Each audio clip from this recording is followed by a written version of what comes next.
Well, hello.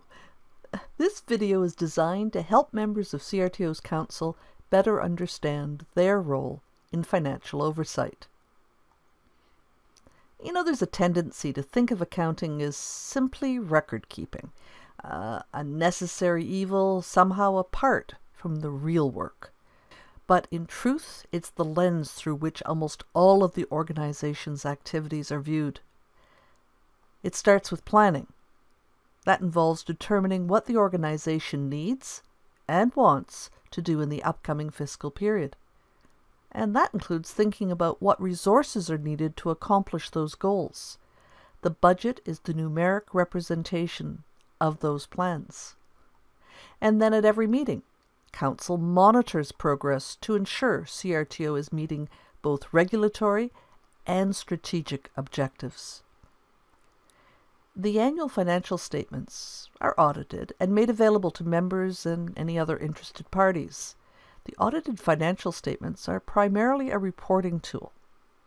In this video, we'll focus on monitoring. Now, the Finance and Audit Committee is responsible for oversight relating to financial planning and reporting, external audit, internal control systems, investments, and relevant policies. But that doesn't relieve Council of their obligation. The Finance and Audit Committee will provide a report to Council at each meeting and should identify any significant issues for Council's attention.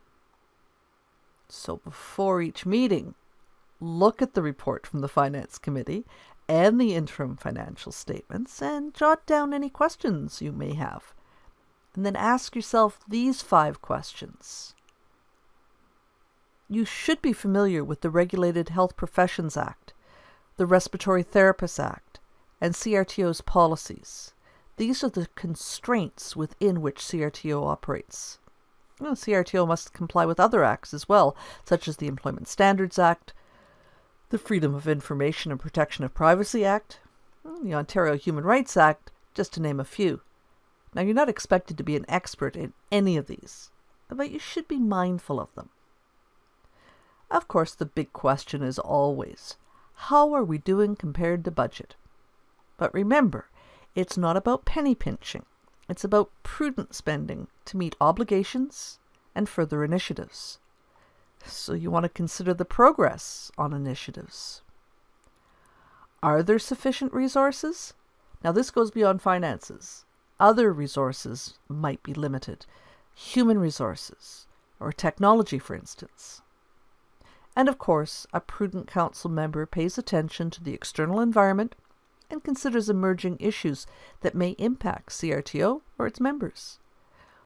Whenever CRTO announces an intention to do something, whether it's in response to a threat or to take advantage of an opportunity, you should expect to see a report indicating the financial implications.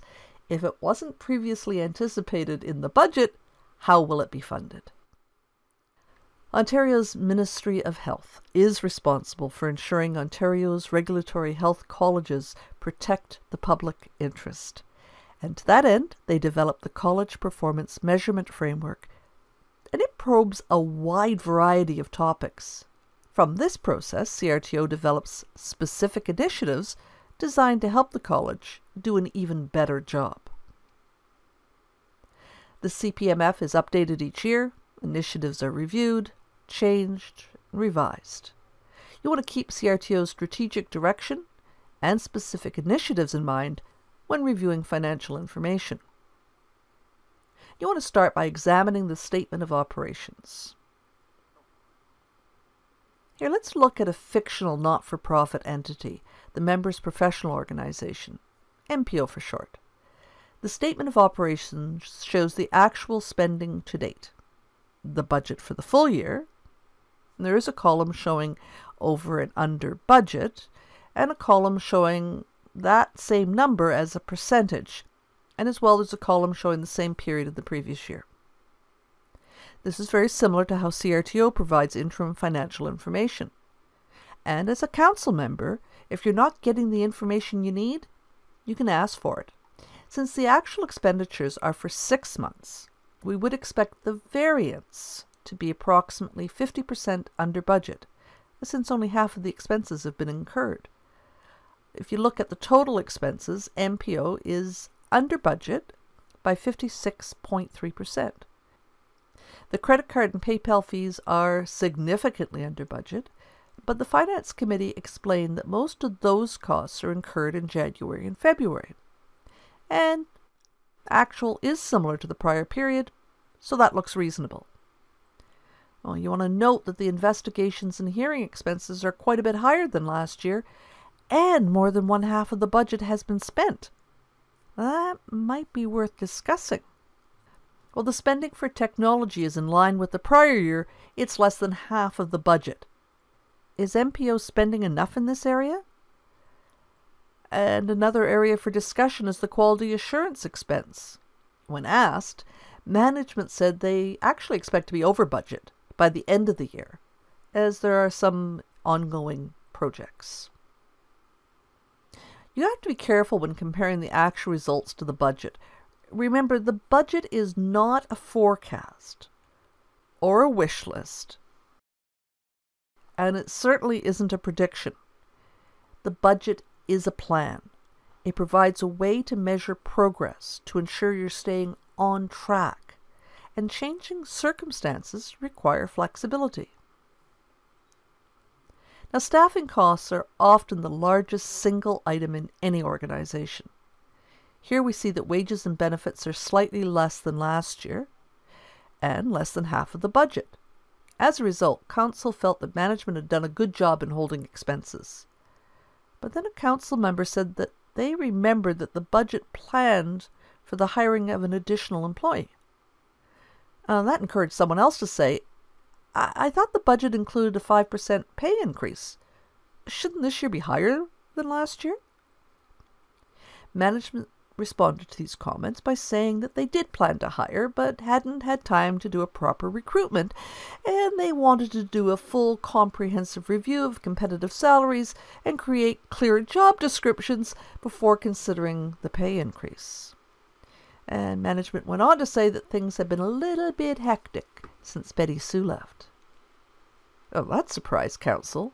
Betty Sue was a respected long-term employee. Why did she leave? The CEO admitted that she had left for another not-for-profit, lured away by more money. Asking the right questions can be very revealing. And now this is just an illustration. We're using a fictitious company, and management answered each of the questions. But you want to ask, did they provide explanations, or were they just making excuses? Remember that while management and staff are responsible for day-to-day operations, they report to Council, and Council should hold them accountable. Good governance requires a clear and mutual understanding of who is responsible for what, and a relationship of trust and confidence between management and the Council. So it's okay to ask questions and to expect explanations. In fact, if you got pushback from management, that would be a warning sign. My experience with CRTO is that honest questions are met with honest, open answers. Now, we can't forget the balance sheet, also known as the Statement of Financial Position. Council needs to ensure compliance with the investment policy. They want to check that there's sufficient cash and investments to satisfy the internally restricted funds. And of course, there should be sufficient unrestricted funds for at least 3 months of operating expenses.